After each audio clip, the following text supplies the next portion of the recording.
Welcome back to Chinmayi Ranjan YouTube channel. ಇವತ್ತು neer dosa with mushroom ghee roast ಮಾಡ್ತಾಯಿದ್ದೀನಿ. First neer dosa ಮಾಡೋಕ್ಕೆ ಏನೇನು ಬೇಕು ಅಂತ ನೋಡ್ಕೊಳ್ಳೋಣ. ಫಸ್ಟು ಒಂದು ಕಾಯಿ ತುರಿ ಅಥವಾ ಕಾಯಿ ಹೆಚ್ಕೊಂಡು ಒಂದು ಮಿಕ್ಸಿ ಜಾರ್ಗೆ ಹಾಕೋತಾ ಇದ್ದೀನಿ. ರಾತ್ರಿ ನೆನೆಸಿಟ್ಟ ಅಕ್ಕಿಯನ್ನು ಮಿಕ್ಸಿ ಜಾರ್ಗೆ ಹಾಕೋತಾ ಇದ್ದೀನಿ. 1-1.25 ಲೋಟದಷ್ಟು ಅಕ್ಕಿ, ಒಂದು 4 ಜನಕ್ಕೆ ಮಾರ್ನಿಂಗ್ ಟಿಫನಿಗೆ ಆಗೋಷ್ಟು ನಾನಿಲ್ಲಿ ಮಾಡಿ ತೋರಿಸ್ತಾ ಇದ್ದೀನಿ. ಸೊ ಅಕ್ಕಿ ಮತ್ತು ಕಾಯಿನ ರುಬ್ಕೊಂಡು ಆ ಮಿಶ್ರಣವನ್ನು ಒಂದು ಪಾತ್ರೆಗೆ ಶಿಫ್ಟ್ ಮಾಡಿಕೊಂಡು ಬೇಕಾಗಿರೋಷ್ಟು ನೀರನ್ನು ಹಾಕ್ಕೊಂಡು ಕನ್ಸಿಸ್ಟೆನ್ಸಿನ ಇಲ್ಲಿ ಅಡ್ಜಸ್ಟ್ ಮಾಡ್ಕೋತಾ ಇದ್ದೀನಿ. ರುಚಿಗೆ ತಕ್ಕಷ್ಟು ಉಪ್ಪನ್ನು ಕೂಡ ಹಾಕ್ಕೋತಾ ಇದ್ದೀನಿ. ಹಾಗೆ ಇನ್ನೊಂದು ಪಾತ್ರೆಯಲ್ಲಿ ಬಿಸಿ ನೀರು ಕಾಯಿಸ್ಕೊಂಡು ಬಿಸಿ ನೀರಿಗೆ ಬ್ಯಾಡಗಿ ಮೆಣಸಿನ್ಕಾಯಿ ಮತ್ತು ಸ್ವಲ್ಪ ಗೋಡಂಬಿಯನ್ನು ಕೂಡ ಹಾಕ್ಕೋತಾ ಇದ್ದೀನಿ. ಹಾಗೆ ಇನ್ನೊಂದು ಕಡೆ ನಾನು ಒಂದು ಕಡಾಯಿಗೆ ಸ್ವಲ್ಪ ತುಪ್ಪ ಹಾಕ್ಕೊಂಡು ಮಶ್ರೂಮ್ನ ಚೆನ್ನಾಗಿ ಕ್ಲೀನ್ ಮಾಡಿಕೊಂಡು ಆಮೇಲೆ ಅದನ್ನು ಈ ರೀತಿ ಸ್ಲೈಸ್ ಮಾಡಿಕೊಂಡು ಫ್ರೈ ಮಾಡ್ಕೋತಾ ಇದ್ದೀನಿ.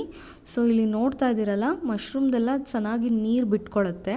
ಸೊ ಅಲ್ಲಿವರೆಗೂ ಸ್ವಲ್ಪ ಫ್ರೈ ಮಾಡ್ಕೊಳ್ಳೋಣ. ನನಗೆ ತುಪ್ಪ ಸ್ವಲ್ಪ ಕಡಿಮೆ ಅನ್ನಿಸ್ತು, ಸೊ ಇನ್ನೊಂದು ಸ್ಪೂನ್ ಆ್ಯಡ್ ಮಾಡ್ಕೊಂಡಿದ್ದೀನಿ. ಸೊ ಇಲ್ಲಿ ಸ್ವಲ್ಪ ನೀರು ಬಿಡೋಕ್ಕೆ ಸ್ಟಾರ್ಟ್ ಆಯಿತು. ಆವಾಗ ನಾನು ಅರಿಶಿನ ಮತ್ತು ಉಪ್ಪು, ಇಲ್ಲಿ ಜಾಸ್ತಿ ಉಪ್ಪು ಹಾಕ್ಕೋಬೇಡಿ, ಜಸ್ಟ್ ಫ್ರೈ ಆಗೋಕ್ಕೆ ಎಷ್ಟು ಬೇಕೋ ಅಷ್ಟು ಉಪ್ಪನ್ನು ಹಾಕ್ಕೊಂಡು ಇಲ್ಲಿ ಫ್ರೈ ಮಾಡ್ಕೋತಾ ಇದ್ದೀನಿ. ಮಶ್ರೂಮ್ನಲ್ಲಿರೋಂಥ ನೀರೆಲ್ಲ ಡ್ರೈ ಆಗಿ ಚೆನ್ನಾಗಿ ಫ್ರೈ ಆಗಿರುತ್ತೆ. ಆ ಮಶ್ರೂಮನ್ನು ಒಂದು ಪ್ಲೇಟ್ಗೆ ಶಿಫ್ಟ್ ಮಾಡ್ಕೊಳ್ಳೋಣ.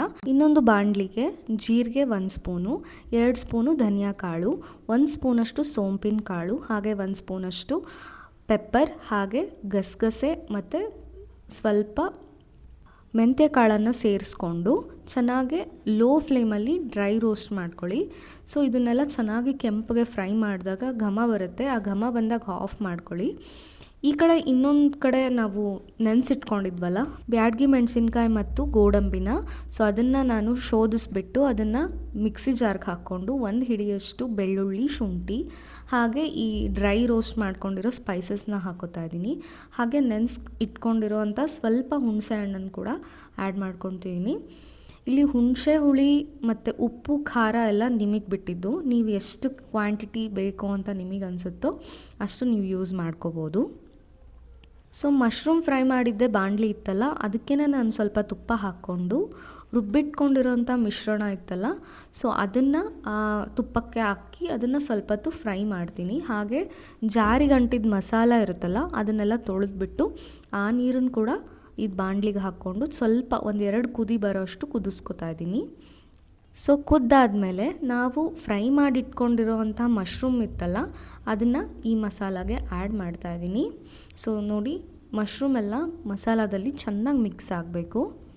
ಮಸಾಲ ಎಲ್ಲ ಚೆನ್ನಾಗಿ ಕುದಿಯೋವಂತಹ ಟೈಮಲ್ಲಿ ಫ್ರೆಶ್ ಆಗಿರೋ ಕರಿಬೇವಿನ ಸೊಪ್ಪನ್ನು ಹಾಕೋತಾ ಇದ್ದೀನಿ. 1-2 ಎಸಳಷ್ಟು ನಾನು ಕರಿಬೇವನ್ನು ಯೂಸ್ ಮಾಡ್ತಾಯಿದ್ದೀನಿ.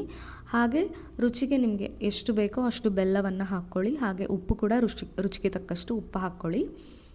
ಉಪ್ಪು, ಬೆಲ್ಲ, ಹಾಗೆ ಖಾರ, ಹುಳಿ ಎಲ್ಲ ನಿಮಗೆ ಬಿಟ್ಟಿದ್ದು, ನಿಮಗೆ ಎಷ್ಟು ಕ್ವಾಂಟಿಟಿ ಬೇಕು ಅನಿಸುತ್ತೋ ಅಷ್ಟು ಹಾಕ್ಕೊಳ್ಳಿ. ಸೊ ಈಗ ಈ ರೆಸಿಪಿ ರೆಡಿ ಆಗಿದೆ. ಸ್ವಲ್ಪ ಕುದ್ರೆ ಮುಗೀತು. ಸೊ ಈ ಕಡೆ ನಾನು ನೀರು ದೋಸೆ ಹಾಕ್ಕೊಳ್ಳೋಕ್ಕೆ ಹಂಚನ್ನು ರೆಡಿ ಮಾಡ್ಕೋತಾ ಇದ್ದೀನಿ. ಫಸ್ಟು ಹಂಚಿಗೆ ಎಣ್ಣೆ ಹಾಕ್ಕೊಂಡು ಅದ್ರ ಮೇಲೆ ಸ್ವಲ್ಪ ಈರುಳ್ಳಿಯಿಂದ ಉಜ್ತಾ ಇದ್ದೀನಿ ಹಂಚನ್ನು. ಸೊ ಇದು ಸ್ವಲ್ಪ ಕ್ಲೀನ್ ಆಗುತ್ತೆ ಇದೆಲ್ಲ ಮಾಡೋದ್ರಿಂದ ಪ್ರೋಸೆಸ್ಸು. ಸ್ವಲ್ಪ ಬಿಸಿಯನ್ನು ಅಡ್ಜಸ್ಟ್ ಮಾಡ್ಕೊಳ್ಳೋಕ್ಕೆ ನೀರನ್ನು ಹಾಕ್ಕೊಂಡು ಈಗ ನೀರು ದೋಸೆ ಹಿಟ್ಟು ರೆಡಿ ಮಾಡಿದ್ನಲ್ಲ ಅದನ್ನು ಹೀಗೆ ನಾನು ವಿಡಿಯೋದಲ್ಲಿ ತೋರಿಸ್ತಾ ಇದ್ದೀನಲ್ಲ ಆ ರೀತಿ ಎಲ್ಲ ಕಡೆ ಸ್ಪ್ರೆಡ್ ಆಗೋ ರೀತಿ ಈ ಥರ ದೋಸೆಯನ್ನು ಹಾಕ್ಕೊಳ್ಳಿ.